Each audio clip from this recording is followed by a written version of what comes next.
njerëz të mirë, shkurt e sapi, vend i bekuar. Po ne shqiptarët si jemi si popull, se unë dalëm tek Siria dhe tham që është popull shumë i mirë, shumë bujar, shumë i dashur. Ne po flasim pas shqiptarëve gjithmonë. Mas shqiptarëve. Se ne bujarin, mikpritjen i kemi fjalët identifikuese të kulturës tonë. Jo se themi ne se jemi shqiptar, po jemi me të drejtë. Jemi vërtet. Ne për shqiptarët mendojmë vetëm 2 probleme. Okej. Problemi i parë janë besytnit, i kemi ekstrem të zhvilluara, besytnit, dhe e dyta kemi pak atë smundjen e krahasimit. Po, na pëlqen krahasim. Shikon, edhe kur Jo, kam për qëllim kështu zilia këto gjëra, si e bërë kështu. Suksesin e tjetër nuk e kemi fort qejf, po jemi pozitiv. Po, e rëndësishme është të jemi pozitiv. Ju përmendët besytnit edhe unë do të ndaleshim pak. Cilat janë besytnit më absurde që ju keni dëgjuar, disa që mund t'ju vinë në mendje tani. Kemi aq shumë, sa që kam thënë këto emisionet e mia pyetje përgjigje. Do të bëjmë një libër. Bravo. Ne do të bëjmë një libër dhe do të fitojmë çmim. Nuk kam, domethënë, unë mendoj se kanë mbaruar dhe do të ketë pyetje të tjera. Është e pamundur që në një pyetje përgjigje mos t'i kem minimalisht 5 ose 6 gjëra të reja. Të reja që s'kam dëgjuar. Ne të gjithë i kemi mbartura nga familja, për shembull, mos merr kripën kur largohesh nga një shtëpi. Jo thojnë natën, jo ujë të ngrohtë natën. Mos hidh ujin, macja e zezë, pasqyra e thyer, po pasqyra. Shumë. Ja 7 vite më ka ecë stairs. Se ma pasqyrën badashe. Po ka edhe kjo besoj se është se domethënë nuk është kaput ai zinxhiri dhe si pasojë domethënë çfarë janë mbajtur mend, ca gjëra janë thënë kështu si legjenda rurale. Po a nuk domethënë ku është problemi me këto? Në sensin që a nuk tregojnë këto për një farë lashtësie, se kam përshtypjen që këto janë edhe pjesë e një kulture të lashtë që trashëgohen, po them, ndër shekuj. Mund të jetë edhe kjo, po mund të jetë edhe gjë njeriu në natyrën e tij e do gjën mistike. Është natyrë njeriu që është më interesante. Është më interesante. Dhe në momentin që thot dikush gjë se i ka ndodhur filanit kështu, mbaroi historia. Është vërtet, është fakt ajo pastaj nëse i ka ndodhur dikujt. Se me të vërtet mund të ketë ndodhur dikujt o burr rastësisht që ka ndodhur, që i ka kalu macja zez, mas 50 metrash ka bërë aksident. Mbaroi historia, tani është ligj. Maj mund tani më kujtua, kemi qenë me motrën në makinë dhe mami që sheh macet zez. Ktheu në mbrapsht. Isha një herë në Itali. Isha një herë në Itali edhe për një vizitë diku, ishte miku jon, domethënë mik, shok vëlla musliman që i themi ne domethënë. Edhe ai kishte një fabrikë kështu. Edhe kur shkojmë takojmë, tha Ahmeti kështu. Aman tham ke bërë një nder tha, që s'do ta harroj sa ti jam gjallë tash shumë pse. Tha kur visha i pari tha këtu në fabrikë tha.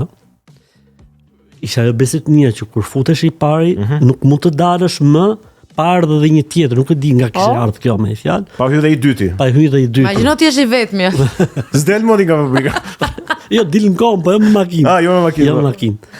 E kur të ngjosh aty thosh që thoshe larg budallëve, futi tas llallë kështu, e kuptova të pa ardhur kjo si pyetje tek ti tha, unë e kuptova që edhe ky muhabet është edhe u qetësova. Është një çlirim psikologjik shumë i madh, që është e vërteta. Edhe trajtimi kështu, unë bëj karrierë trajtim shumë me batuta kështu, po edhe kjo faktikisht jep një efekt. Bravo, do të thonë i bën njerëz me kuptuar ai pari, kjo por siç e ka muhabet e koti. Fakt kjo ju ka dalluar në botën e madhe dhe të gjerë të internetit. Fakti që nuk është shumë tipike të shohësh një po, e vërtet. Faktikisht, domethënë misioni i hoxhës është ta sjellë fen tek njerëzit. Dhe nuk është kusht ta sjellësh fen tek njerëzit me metoda, le të themi, klasike. Kjo lejohet sepse Zoti thotë në Kur'an, profet, tani ti e hoxh dhe ke krijuar besim tek njerëzit. Edhe po nuk i përmend argumentet, fjala jote ka peshën e vet. Sidomos kur bëhet fjalë për gjëra që janë out fare, se nuk është punë për shkak se po të pyet dikush për diçka që nuk është e qartë, po të pyet dikush për një fenomen që është bërë është shumë i përhapur. Shumë i përhapur, po edhe shumë i pambështetur askund. Edhe kjo batuta nganjëherë jep goditje më të fortë se sa një shpjegim i komplikuar të risht atë 10 minuta duke sqaruar që nuk ka lidhje pse kalon pula e zezë. Pse ta shpjegosh 10 minuta ndërkohë që mund të thush s'ka pas rrugë tjetër, prandaj ka kaluar ty për shembull. Jo, vërtet madje ndikimi është aq i madh sa që mua tani më kujtua ajo si përjetoni këto memet që po. Lema ato putje të kpusin. Për është memja më e fortë që shpërndar është ajo vdiq vjerri. Dhe mbas një javë vdiq vjera. Dhe unë më erdhi instinktivisht, domethënë nuk është se e përgatita, thash hajde dhe do t'ipsha përgjigjen. Përgjigja asaj pyetje ka zgjat 5 minuta. Gjallë në botë se e ka dëgjuar njëri. Gjithë jo. Më në fakt po më kujtohej një djalë i vogël që pyetet mbreti i Shqipërisë.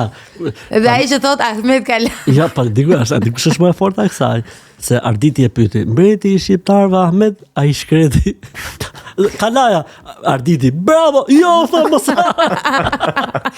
Unë mendoj se më e forta ishte tek Arditi se sa tek çuni që gaboja. Po, vërtet, kur e ke dëgjuar për herë të parë ato, çka ke menduar? Ti ka vdek duke qesh. Më thënë, duket sikur ndikimi është vërtet kaq i fortë, sa që një fëmijë ka qenë fort fare. Atë mund të më kenë çuar një 1000 veta. O, që dëgjoj çik. Shiko, kjo do të thotë që strategjia jote e komunikimit në përgjithësi është e suksesshme. Që do të thotë që ti e ke kapur psikologjinë e popullit.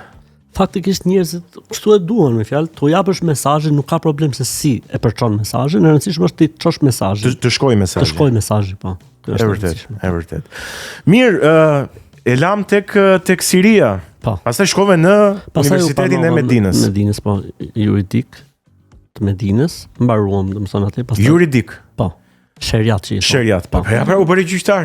Po. Në një formë. U bëri gjyqtar. Në një formë. Faktikisht e kemi praktikuar, arbitrim bëjmë shumë shpesh kur kanë probleme biznesi, probleme kompanish, që duan.